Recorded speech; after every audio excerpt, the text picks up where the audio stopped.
ప్రకారం ఈరోజు జగన్మోహన్ రెడ్డి ఒక కొత్త డ్రామాకి తెరలేపాడు. ఏంటంటే అది ఢిల్లీ వెళ్ళి ఈ రాష్ట్ర పరిస్థితుల మీద వివరిస్తాడు. ఏం వివరిస్తావా? నువ్వు ఆ అక్షరం అంటే రెండు ఇష్టం ఆయనకి. ఒకటి అబద్ధం, రెండోది అవినీతి.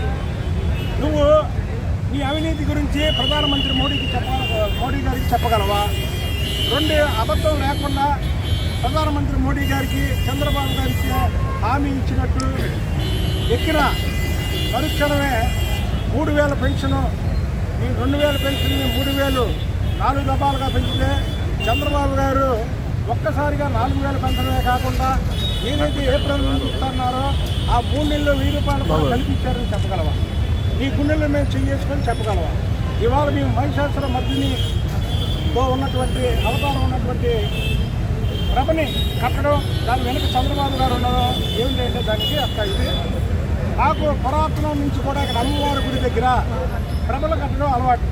ఒక మంచి పనికి రాష్ట్రం సస్యశ్యామలంగా ఉండాలి, చంద్రబాబు గారి పాలనలో ప్రజలందరూ బాగున్నారు, ఇవాళ గుండెల మీద చేసుకొని నిద్రపోతున్నారు.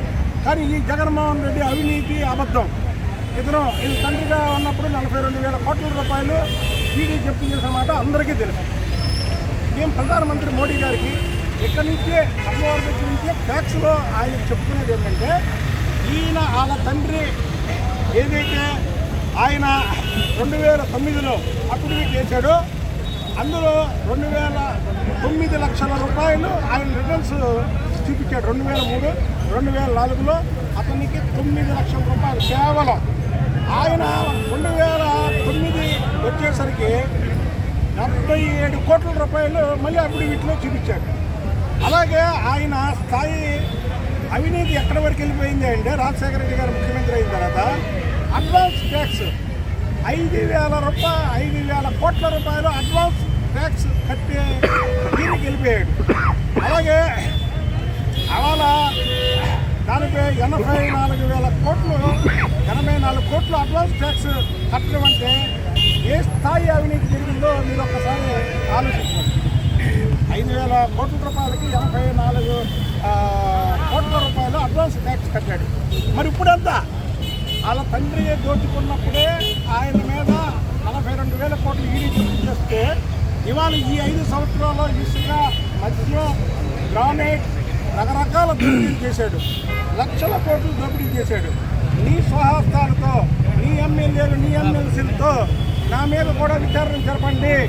దీనికి నిజాయితీగా ఇక్కడ ఈ రాష్ట్రం మీద ఏమైనా ఫిర్యాదు చేసే ముందు నువ్వు నిజాయితీగా ప్రధానమంత్రి గారికి, సిబిఐకి, అలాగే ఎవరైతే రాష్ట్రపతి గారు ఉన్నారో వాళ్ళకి నువ్వు స్వయంగా నీ స్వహస్తాలతో నేను పనిచేసినటువంటి 5 సంవత్సరాల ముఖ్యమంత్రి కాలంలో నా మీద సిబిఐ విచారణ జరపమని నువ్వు కోరే దమ్ము నీకుందా?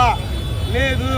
కాబట్టి నేను ప్రధానమంత్రి గారికి, రాష్ట్రపతి గారికి, సిబిఐకి నిర్ణయించుకునేది ఏంటంటే గత 42,000 కోట్లు దోచుకున్నాడు. దాన్ని సిబిఐ ఎంక్వైరీ చేయించింది. 16 నెలలు జైల్లో ఉన్నాడు.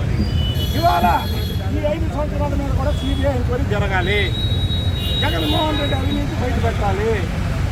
ఒకటే జగన్మోహన్ దోచుకున్నటువంటి డబ్బు అంతా కూడా ప్రజాధనం, అది ప్రజలకు పంచాలి. కనుక ఇవాళ మేము తెలుగుదేశం కార్యాలయం నుంచి అమ్మవారి దగ్గరికి వచ్చి అమ్మవారి దగ్గర నుంచి మేము రిప్రజెంటేషన్ ఇవ్వగలుగుతున్నాము.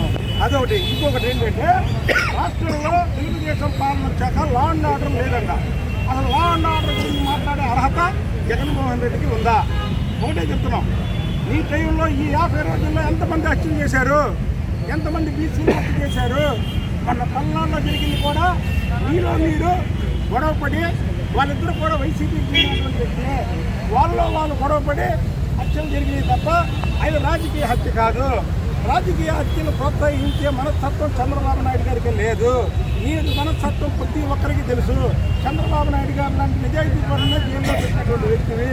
ముఖ్యమంత్రి అయిన మరుక్షణం చంద్రబాబు నాయుడు గారు ప్రజలు కనిపిస్తే వెంటనే తిరుపతికి వెళ్ళారు, తర్వాత అమ్మవారి గుడికి వెళ్ళారు, తర్వాత దర్గాకి వెళ్ళారు, తర్వాత చర్చికి వెళ్ళారు. నువ్వేం చేసావు? ప్రజావేదిక కూర్చోవు. ఈ మనస్తత్వం అలాంటిది. కాబట్టి ఇవాళ మేము ప్రధానమంత్రి గారికి, అలాగే రాష్ట్రపతి గారికి, అలాగే సిబిఐకి కూడా మేము లేఖ పంపిస్తున్నాం. జగన్మోహన్ రెడ్డి అక్రమ ఆస్తుల్ని వెంటనే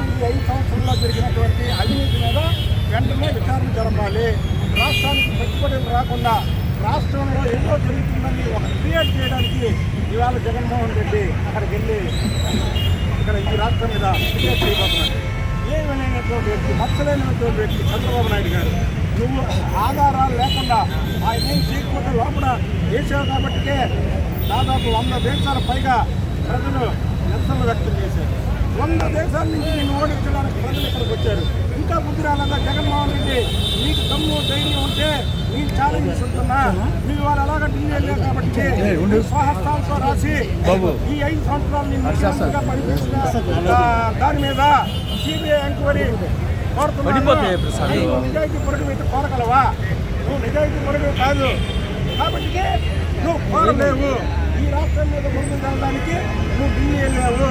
నువ్వు ఢిల్లీ కాదు, ఏ దేశాలు వెళ్ళినా సరే ఎక్కువ మూసుకొని తపస్సు చేసిన చంద్రబాబు నాయుడు గారి మీద చిన్న అవినీతి ఆరోపణ కానీ లేదా ఆయన ఫ్యాక్షనిజాన్ని ప్రోత్సహిస్తున్నాడని కానీ లేదా ఆయన నైజం గొడవలు చేయమని చెప్పడం కానీ అవి నువ్వు నిరూపించలేవు.